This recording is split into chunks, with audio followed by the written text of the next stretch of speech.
Карындаштарыбыздан бирөө сурап. Устаз, биздин жашообузда ушундай проблема көп болуп жатат. Уруш-талаш проблема болуп жатат. Акчабызда береке жок, кырсыктар болуп жатат деп бир карындашыбыз ушундай нерселерди сураптыр. Урматтуу бир туугандар, биз кээде өзүбүздүн башыбызга балени өзүбүз тартып келебиз. Бүгүнкү күндө өзгөчө.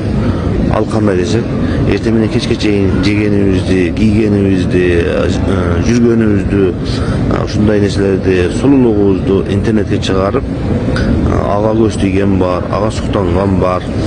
Ушул себептерден дагы үйгө ушундай бале апаттар келет.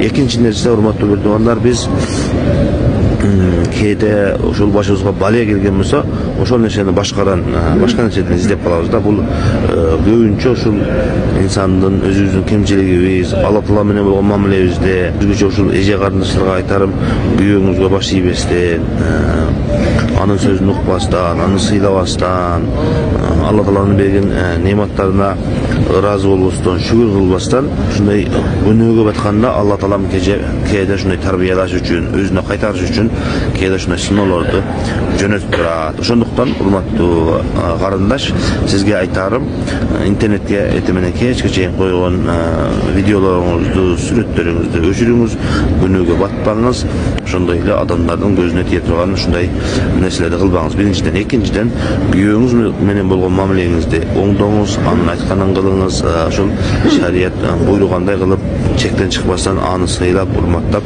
кадырлап, бактап ордуна коюңуз.